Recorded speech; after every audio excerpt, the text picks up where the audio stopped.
The cafeteria was almost empty that night. A single human sat at the far corner, pushing the last bites of food around his tray. His name was Daniel, an ordinary worker on the Great Space Station. He was tired after a long shift, his hands sore, his eyes heavy. He thought only about finishing quickly and returning to his small room. The lights above hummed softly, and the smell of recycled air filled the hall. Most aliens had already eaten and left, their voices fading away into the metal corridors. Daniel lifted his fork slowly, chewing without taste. Food here was never special, just plain rations, but it kept him alive.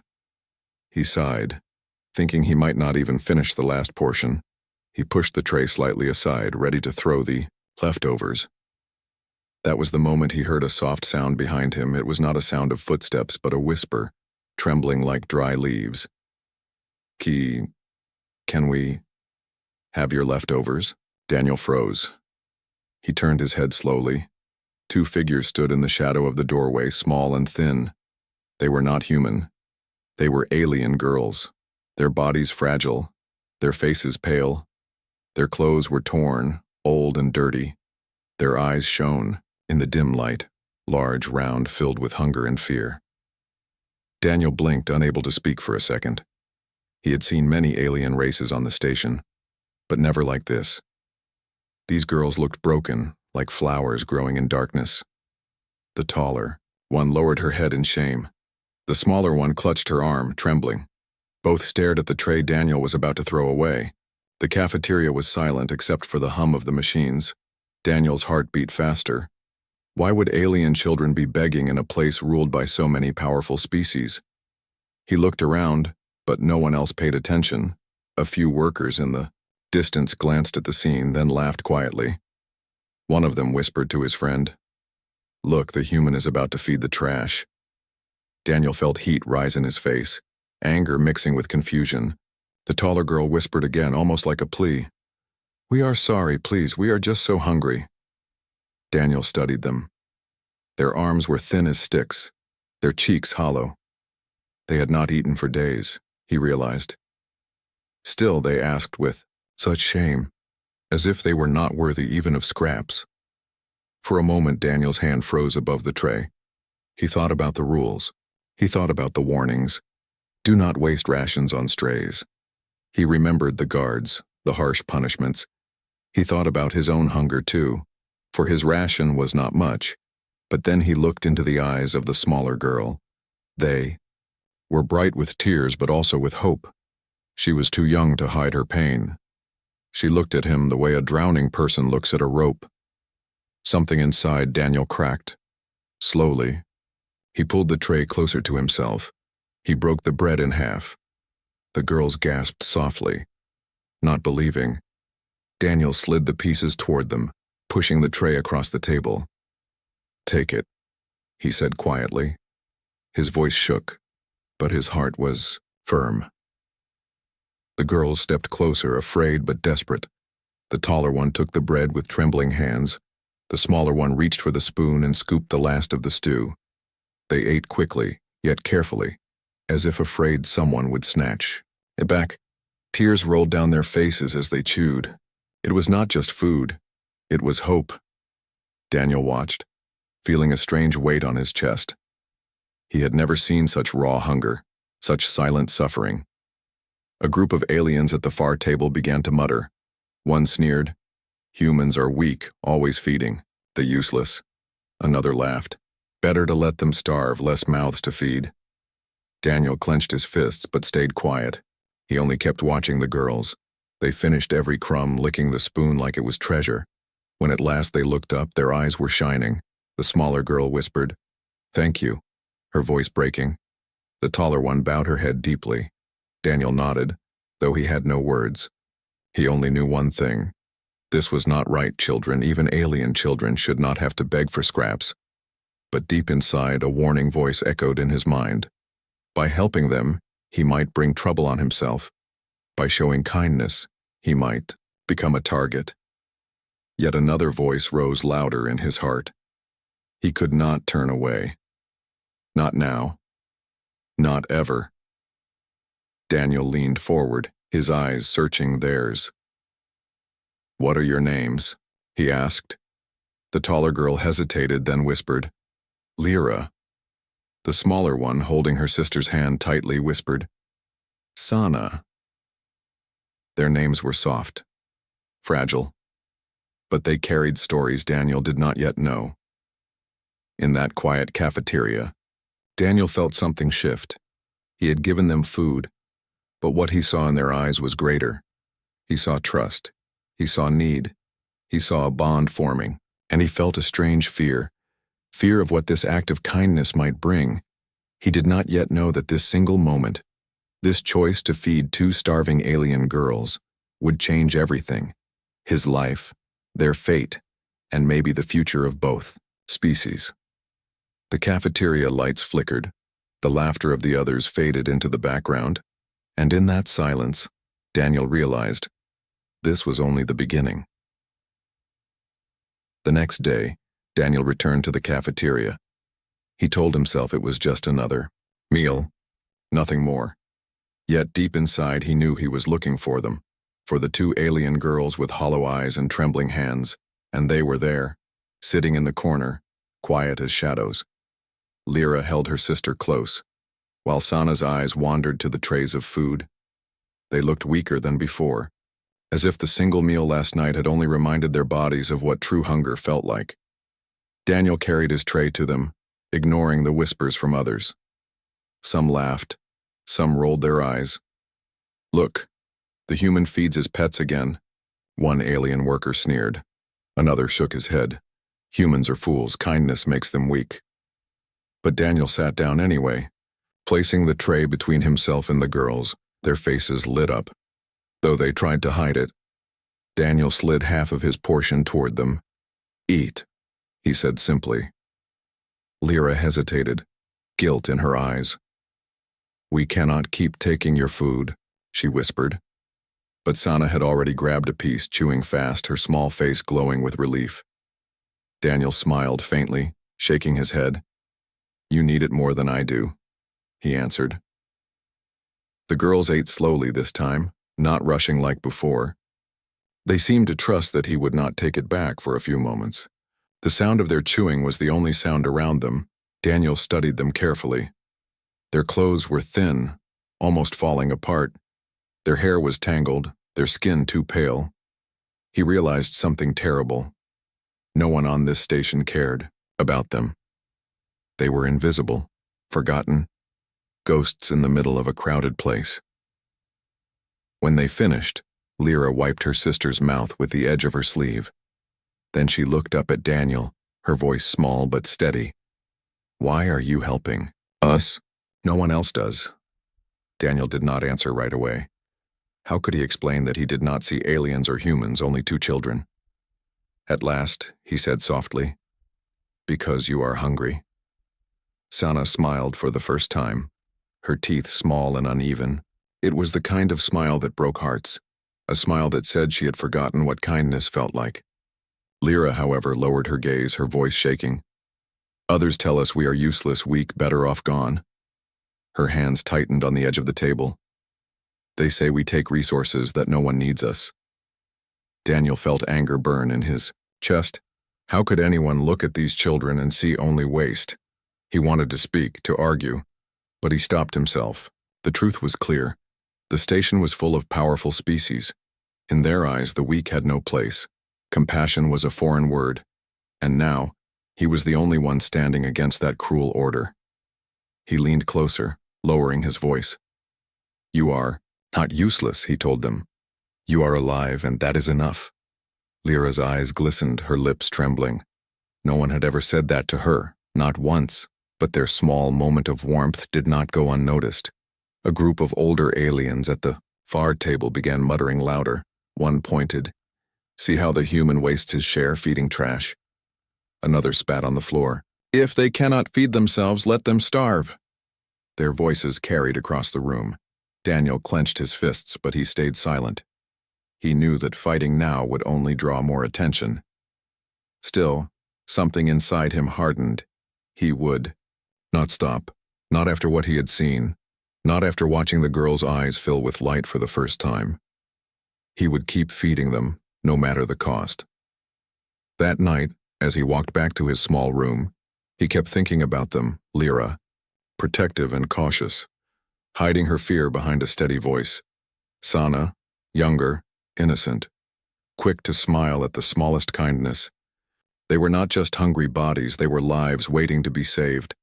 But who had left them like this? Where were their people, their guardians, their home? The questions circled his mind, but no answers came. All he knew was that they were alone. And now, in some strange way, they belonged to him, not by blood, not by law, but by the simple bond of shared bread. Days passed, and the pattern continued.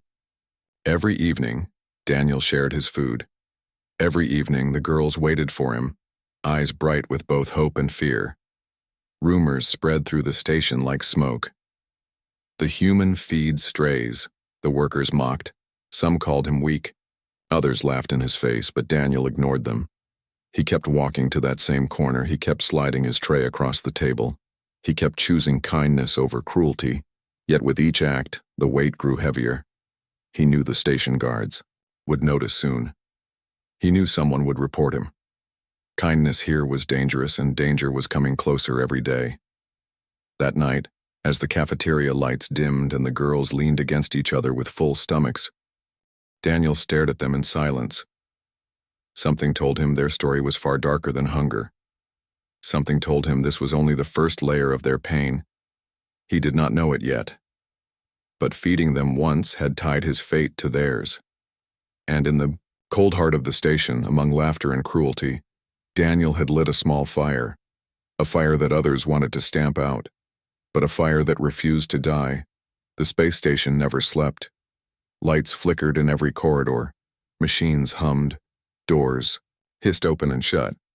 But Daniel felt a new kind of silence following him wherever he went. It was not the silence of empty halls. It was the silence of whispers. Rumors had spread faster than fire. The human feeds strays, the workers said. He wastes his ration, the guards muttered. Some laughed when he passed, others shook their heads, but some eyes carried more than mockery. They carried warning. Daniel tried to ignore them. Each evening he still went to the cafeteria. Each evening Lyra and Sana waited. In the corner, their small bodies hidden behind shadows. And each evening, he gave them food.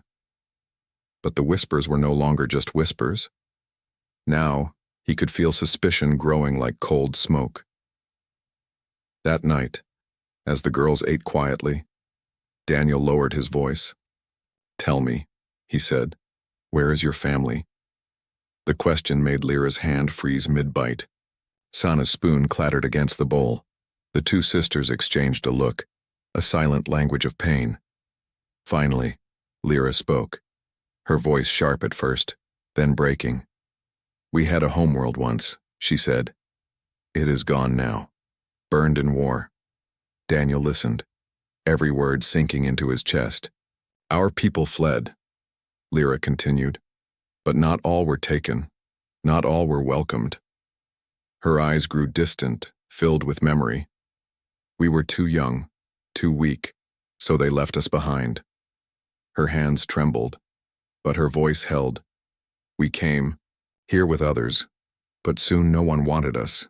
Sana leaned against her sister, whispering, "They called us useless." Daniel clenched his fists under the table. The image of two children abandoned in a galaxy of giants made his blood boil. He wanted to ask who, he wanted to ask why, but the answer was already clear. The powerful took what they wanted, the weak were discarded, and now these girls were ghosts, alive but unwanted. "They don't see us," Lyra whispered. "Even when we beg, they pretend we are not there." Her voice cracked, but no tears fell. She had cried too many times already. Daniel leaned forward, his voice firm. "I see you," he said. The sisters froze, then looked at him with wide eyes. No one had said those words before, not once, not ever. The moment was broken by a harsh laugh across the cafeteria. A group of alien workers were staring, their voices loud. "Look at him, teaching the strays to talk," one jeered, another smirked. "Maybe the human wants pets." Their laughter echoed, sharp and cruel. Daniel's jaw tightened, but he kept his head down. He did not want the girls to see him fight. Not yet.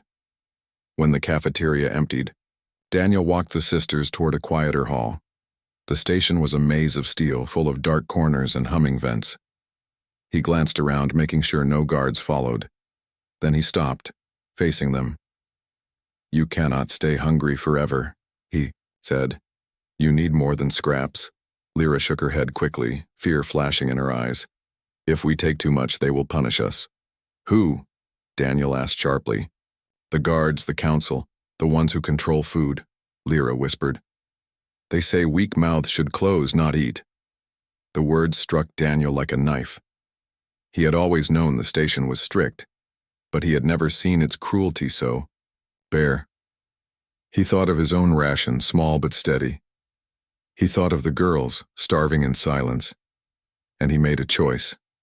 He would bring them more, even if it meant breaking rules. That night, Daniel sneaked food out of the cafeteria. A piece of bread here, a slice of fruit there. He hid them in his coat, walking quickly through dim corridors. The sisters waited in the maintenance tunnels, a place no one else cared to enter. Their eyes widened when he handed them the food. Sana hugged the bread like it was treasure. Lyra whispered, Why risk this for us?" Daniel looked at her, his voice steady. "Because you are worth it." The sisters ate in silence, the hum of the pipes around them like a lullaby. For the first time, they leaned against him, tired, but safe. Daniel felt their small warmth, their fragile trust, and he realized something deeper. He was no longer just feeding them. He was protecting them, but shadows were moving. The guards noticed his rations shrinking. The workers saw him walking the halls at night, voices carried to places Daniel could not hear. And in the council chamber, alien leaders whispered, "The human is dangerous," one said. "He teaches weakness." Another spat. "Kindness spreads like disease." A third warned Daniel did not know it yet, but every piece of bread he gave, every scrap he shared, was building something larger than hunger.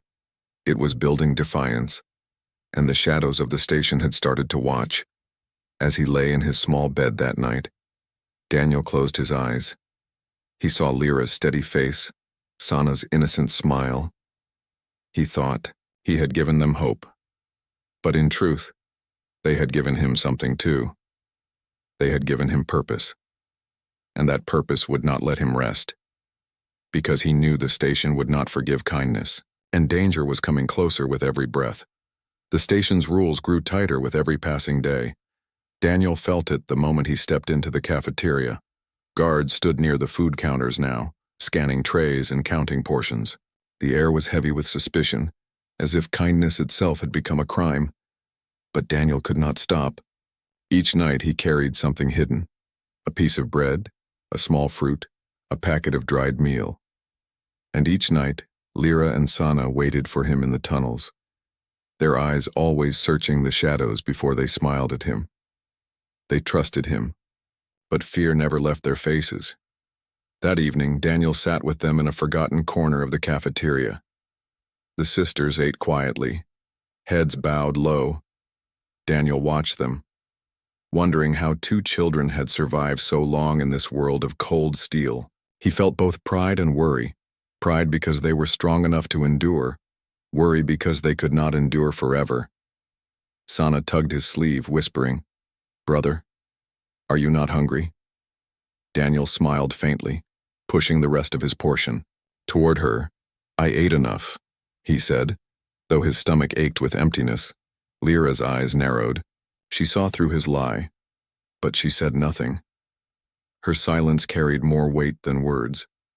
The cafeteria suddenly grew quiet. A heavy step echoed across the floor. A guard in black armor approached, his eyes locked on Daniel. "Human," he barked. "Why is your tray lighter than usual?" Daniel's heart skipped, but he forced himself to stay calm. "I was not hungry," he answered. The guard's eyes narrowed, scanning him from head to toe. Then his gaze shifted to the girls, still, chewing quickly like frightened birds. "What are they doing here?" the guard asked sharply. Daniel's chest tightened. He knew the answer could doom them. "They are eating," he said simply. The guard sneered. "On whose rations?" Daniel held his breath for a moment, then spoke firmly. "Mine." The guard stepped closer, towering over him. "You break station law," he hissed. "Resources are not for the weak, not for beggars." Lyra clutched Sana's hand tightly, pulling her behind. Daniel rose to his feet. His voice steady, though his legs shook. "They are children," he said. "Children deserve to eat." A laugh spread across the cafeteria, cruel and sharp. Other workers and aliens had gathered to watch. "Look at the human," one shouted. "He thinks weakness deserves food," another mocked. The guard leaned closer, his voice like poison. "Compassion has no place here. Human only strength." For a long moment Daniel said nothing. He could feel every eye burning into him, waiting for him to bow his head. But then he looked at Lyra and Sana, trembling, holding on to each other, and something inside him broke. "Free." His voice rang louder than he expected. "Then call me weak," he said, "but I will not watch them starve." The cafeteria fell silent. The guard's sneer faded, replaced by cold fury. His hand moved toward the baton at his side. But before he could draw it, another guard entered, calling his name. The first guard paused, glaring at Daniel. "This is not finished," he growled. Then he turned and walked away, leaving the room heavy with unspoken threat. The sisters ran to Daniel's side, their small hands clutching his arm. "You should not have done that," Lyra whispered, her voice breaking. "They will punish you." Daniel knelt so his eyes met hers. "They can punish me," he said softly, "but not you." That night, Daniel avoided the main halls, taking narrow passages back to his room. He knew eyes were following him, shadows watching from corners. His kindness had crossed a line. The council would not ignore him much longer, yet he felt no regret. When he thought of the girls' faces full of both fear and hope, he knew his choice was right. In the tunnels, the sisters curled up beside him, eating the little food he had saved. Sana leaned against his shoulder, whispering, "Brother, why do you fight for us?" Daniel looked at her, his throat tight. "Because no one else will," he answered. The child closed her eyes, comforted. Lyra stayed awake longer, her eyes glinting in the dim light. She understood more than Sana. She knew this bond between them was dangerous, but she also knew it was the only reason they were still alive. Meanwhile, in the higher chambers of the station, the council spoke. "The human defies us," one voice said. "He risks order for the weak," another added. "If others follow his example, discipline will break," a third warned. They agreed silently. Something had to be done. And soon, Daniel did not know what awaited him. He only knew that he could not stop. He had already chosen his path, to protect, to feed, to care, even if the entire station turned against him, because sometimes, one human heart was enough to challenge a galaxy. The summons came without warning. Daniel had just finished his shift when two guards in black armor blocked his path. Their faces were hidden behind mirrored helmets, their voices cold. "Human, you are ordered to appear before the council." Daniel's chest tightened. He knew this moment would come. Still, he forced himself to walk steadily, even as fear pressed against his ribs. The guards led him through twisting corridors, past doors he had never seen before. At last, they reached a massive chamber, its ceiling high, its walls glowing with alien symbols. The council sat in a circle, 7 figures from 7 different species, their eyes sharp and unkind. They looked down at Daniel as if he were an insect. A small light shone on him, making him feel exposed, alone. One counselor spoke first, his voice deep and metallic. "You have been feeding unauthorized dependents." Another leaned forward, her scales glittering. "You waste rations, breaking station law." A third hissed, "Explain yourself, human." Daniel swallowed hard.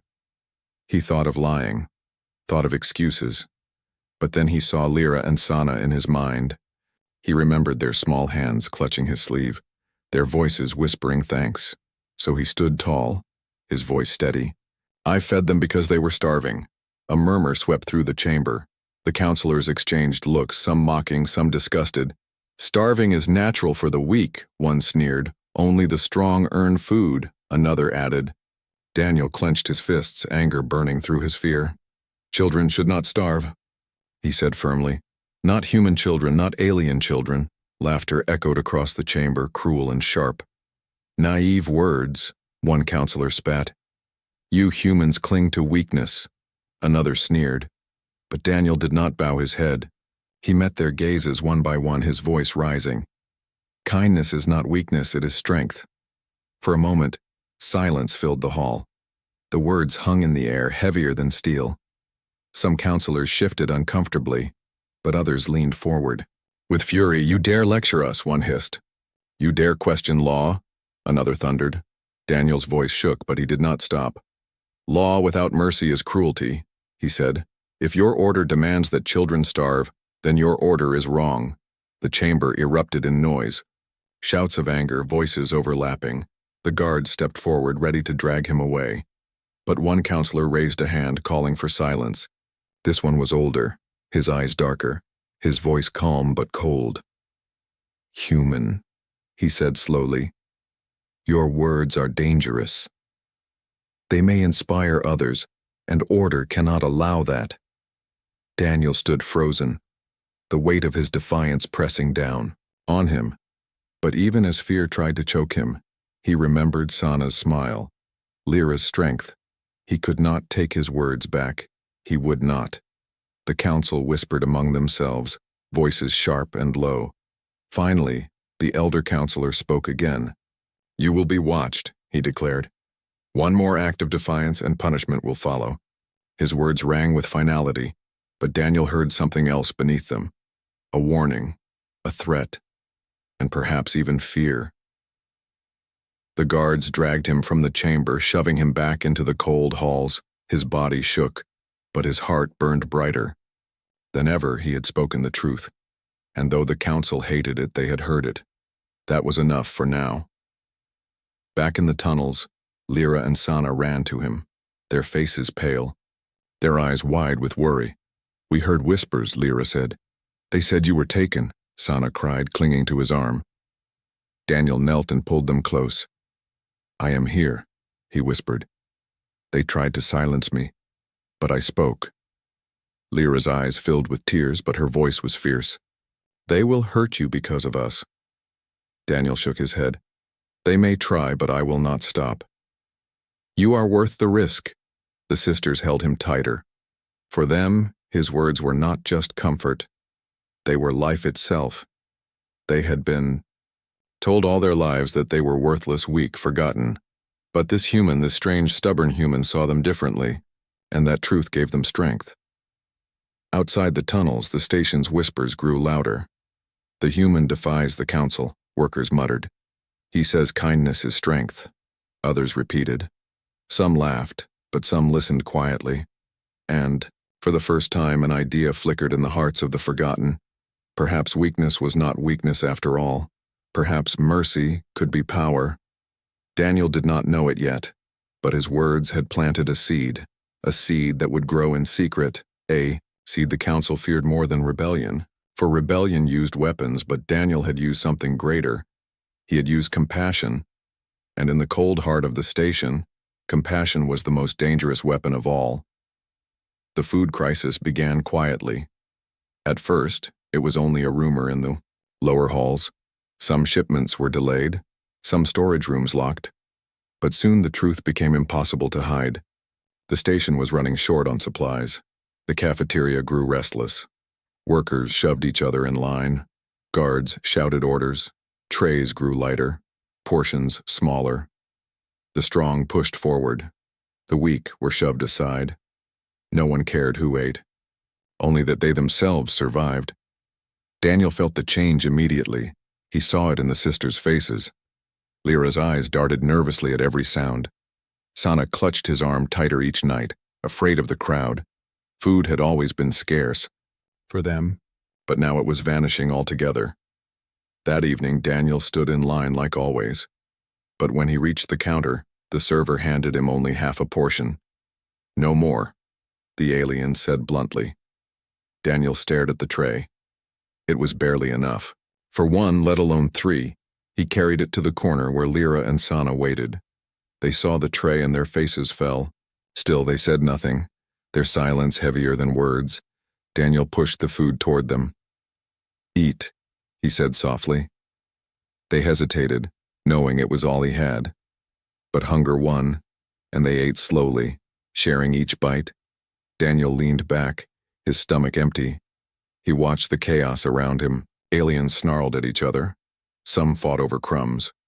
The cafeteria no longer felt like a place of meals. It felt like a battlefield. Later in the tunnels, the sisters whispered their fear. "They will notice us," Lyra said, her voice sharp, with worry. "When food runs out, they will look for the weakest first." Sana buried her face against Daniel's sleeve. "Will they take us away?" she asked in a trembling voice. Daniel pulled them close, his arms tight around their small bodies. "No," he said firmly. "As long as I live, no one will take you." The next day, the crisis worsened. The cafeteria doors were guarded. Only workers with badges allowed inside. Others were turned away, left to starve in the corridors. Daniel entered as usual, but he could feel eyes following him. The council's warning echoed in his mind. One more act of defiance and punishment will follow. He filled his tray, though it was lighter than ever. Then he walked toward the corner where the sisters hid. But before he could sit, a group of aliens blocked his way. Their leader, a tall reptilian, sneered down at him. "Still feeding your pets, human," he hissed. Daniel clenched his jaw. "They are not pets," he said. "They are children," the reptilian laughed, sharp and cruel. "Children who steal food from the strong." His hand darted toward the tray, but Daniel pulled it back, his voice low and dangerous. "Touch this food and you answer to me." The crowd stirred, whispers spreading. Some laughed, expecting the human to be crushed. Others watched silently, curious. Daniel knew he could not win a fight against them all, but he stood firm, his body a wall between the girls and the world. The reptilian snarled, but after a tense moment, he stepped back. "Enjoy your scraps, human," he spat. Then he turned away. The others followed, muttering threats. Daniel's hands shook, but he kept walking. He sat with Lyra and Sana, sliding the tray toward them. "Eat," he whispered again. His voice was calm, but his heart thundered in his chest. That night, he gave them the last of his hidden stash, dried fruit, a piece of bread saved days ago. He ate nothing. His body ached with hunger, but he did not care. The girls ate, and that was enough. Sana looked up at him, her eyes wet with tears. "Why are you doing this?" she asked softly. "We are nothing." Daniel's throat tightened, his answer rough but strong. "You are not nothing," he said. "You are alive, and that is enough." The words broke Lyra's silence. She lowered her head, her voice trembling. "No one has ever said that before." Daniel placed his hand on her shoulder. "Then remember it," he said, "because it will always be true." But outside their small refuge, the crisis grew worse. Fights broke out daily, guards beat down crowds, supplies dwindled faster than anyone expected, and in the council chamber, voices rose in anger. "The human defies us still," one growled. "He spreads weakness like poison," another spat. "If he continues, others may follow." They decided quietly, in cold voices. The human had to be stopped, by force if necessary. Daniel did not yet know of their decision, but he felt the danger in the air. Every step through the station seemed heavier, every whisper sharper. He knew the breaking point was near. Still, when he looked at Lyra and Sana, smiling faintly after eating their small share, he knew he would choose the same path again, even if it meant punishment, even if it meant death, because kindness was not weakness. It was the only strength that mattered. The crisis reached its peak. By now, the cafeteria was no longer a place of meals. It was a place of fights, shouts, and fear. Food lines turned violent, and guards used batons to keep order. The strong grabbed double, the weak were pushed aside, and through it all, Daniel kept walking to the same corner, carrying his half-empty tray. The whispers had grown louder. "The human defies the council," the workers muttered. "He feeds strays, even now," others said in disbelief. Some laughed at him, but some had begun to wonder. Why did he not give up?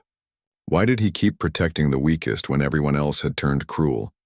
That evening, Daniel stood with Lyra and Sana in the tunnels. They huddled close, their stomachs half full, their eyes full of worry. Sana whispered, "Brother, will there be no more food tomorrow?" Daniel stroked her tangled hair, his voice steady. "There will be food," he said. Lyra shook her head, her voice sharp with fear. "They will take you away before then, I can feel it." And she was right. The next morning, guards stormed the tunnels, their boots heavy, their torches bright. They dragged Daniel into the open, shoving him toward the upper chambers. The sisters cried out, trying to follow, but the guards blocked them. "Stay back," one growled, raising his weapon. Lyra pulled Sana close, tears streaming down her face. Daniel's heart ached as he was forced away, but he shouted, "Do not be afraid. I will return." The council chamber was filled with tension. This time the seats were not just occupied by counselors, workers, and soldiers had been called to watch. The message was clear. Daniel's trial would be a warning. The elder counselor spoke first, his voice ringing across the hall. "This human breaks law again and again," he declared. "He wastes rations on the weak, he spreads rebellion with his words. Now he will be judged." Daniel stood in the center, his body bruised but his spirit unbroken. He raised his head and spoke clearly. "You call it waste to feed children," he said.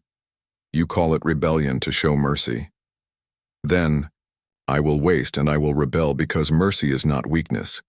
Gasps spread through the crowd. Some jeered, others spat, but not all.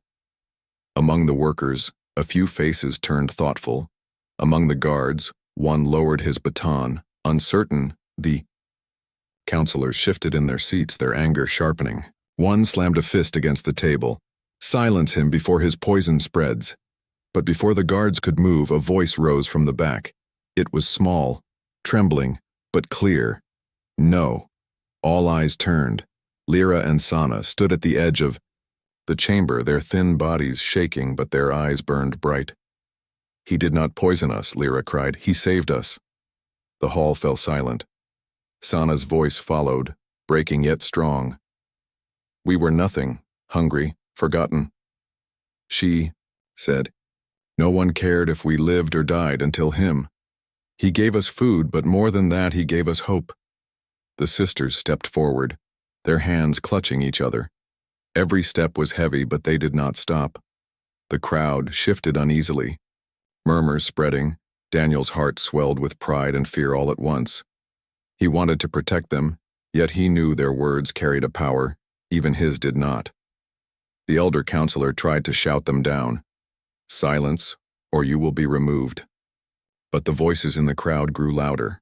"He fed them," someone whispered. "He stood for them," another said.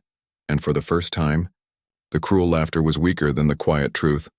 Daniel raised his voice again, stronger than ever. "Kindness is not weakness," he declared. "It is the strength that holds life together. If feeding children is rebellion, then let the whole station rebel." The chamber erupted.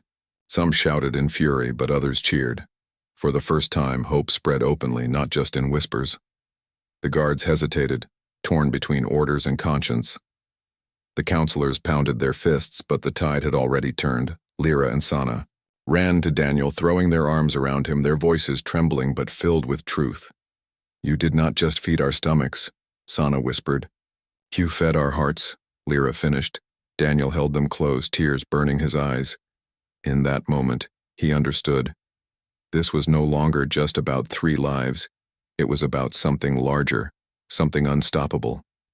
The council had tried to make an example of him, but instead he had become a symbol, not of weakness but of strength, the strength of compassion, the strength of a human heart.